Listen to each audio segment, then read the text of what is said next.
Welcome to the Pariksha Academy. Today's topic is Coastal Plains of India.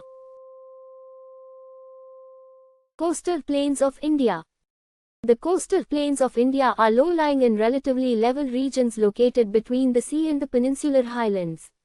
The western coastal plain lies along the Arabian Sea, while the eastern coastal plain extends along the Bay of Bengal.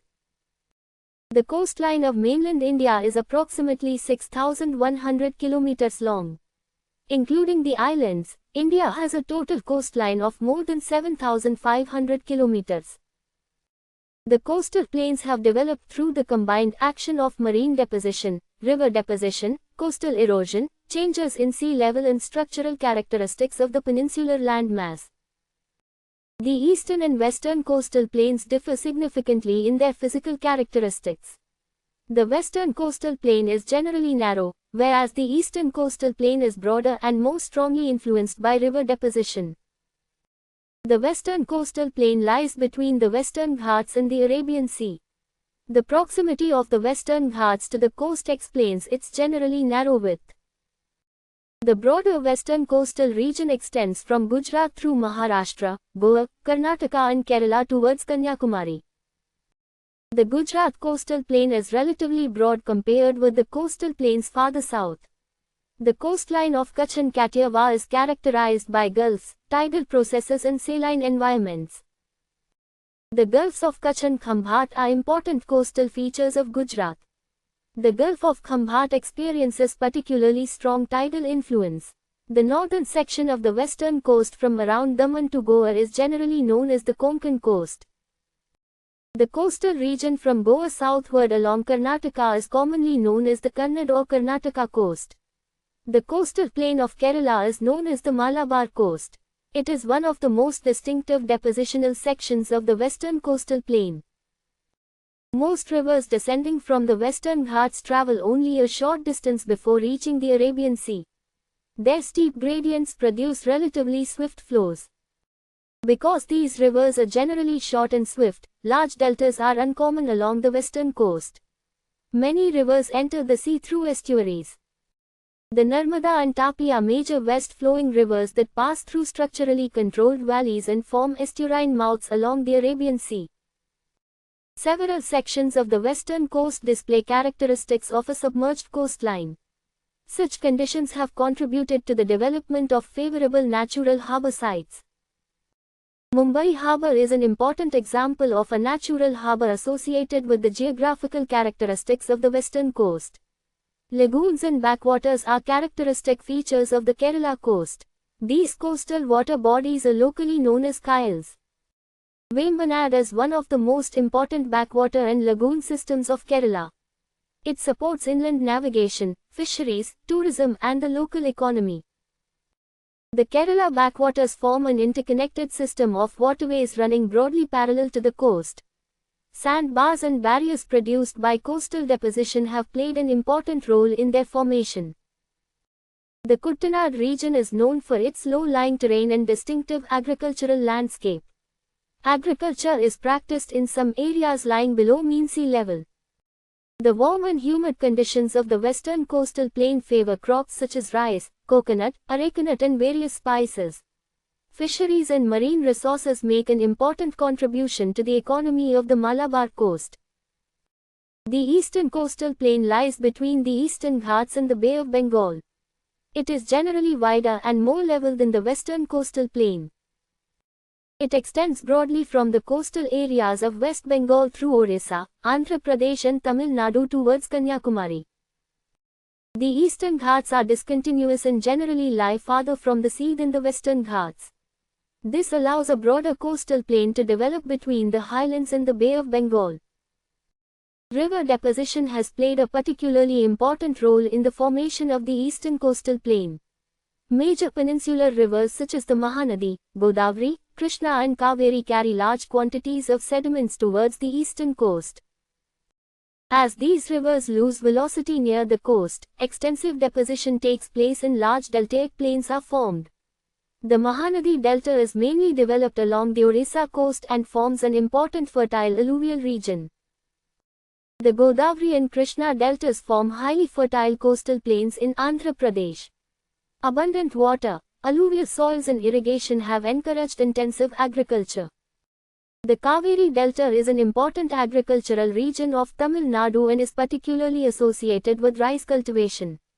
The eastern coastal plain is commonly understood through regional divisions such as the Northern Circars and the Coromandel Coast.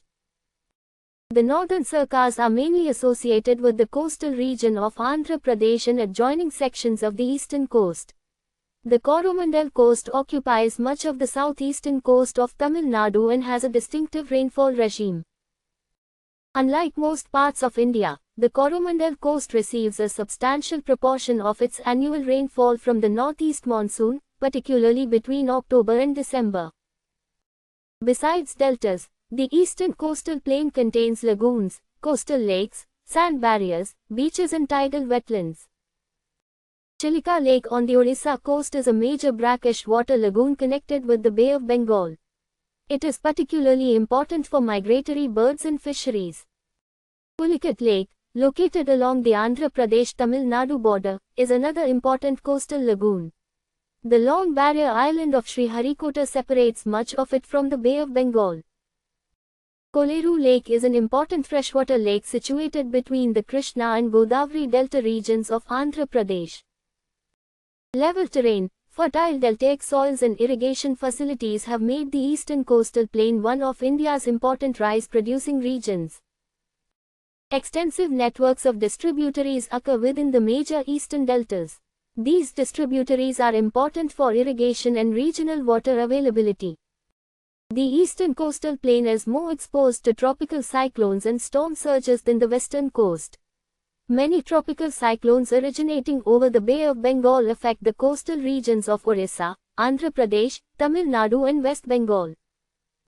The low elevation of deltaic areas makes them particularly vulnerable to storm surges, coastal flooding and saline water intrusion.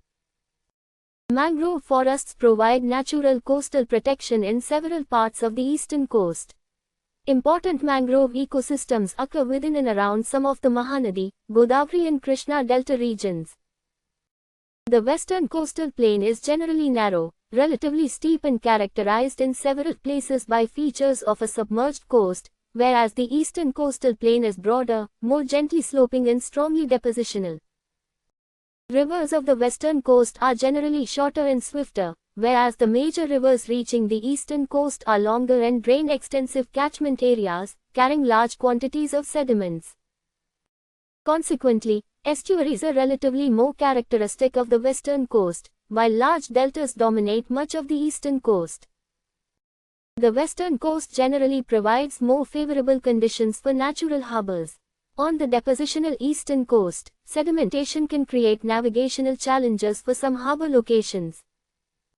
Both coastal plains are extremely important for maritime trade, ports, fisheries, agriculture, tourism and coastal settlements. Increasing concentration of population and economic activity has created significant environmental pressures. Coastal erosion, wetland degradation, mangrove loss, pollution and unplanned construction are major concerns. Sea level rise and extreme coastal events can increase long-term risks for low-lying coastal and deltaic regions.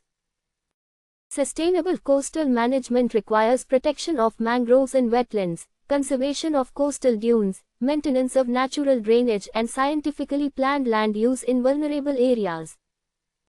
For examination purposes, the western coastal plain should be associated with its narrow width, proximity to the Western Ghats, Konkan, Kannada and Malabar coasts, estuaries, natural harbors and Kerala backwaters. The eastern coastal plain should be associated with its greater width, the Mahanadi, Godavari, Krishna and Kaveri deltas, Northern Circars and Coromandel coast, Chilika and Pulicat lagoons, and greater vulnerability to tropical cyclones. For map-based study, particular attention should be given to the Gulfs of Kutch and Khambhat, Konkan, Kannada and Malabar coasts in the west, and the Mahanadi, Godavari, Krishna and Kaveri deltas, Chilika, Pulicat, Northern Circars and Coromandel coast in the east. Thank you very much for joining us. For more useful study material, please like and share this video, and subscribe to the Pariksha Academy channel.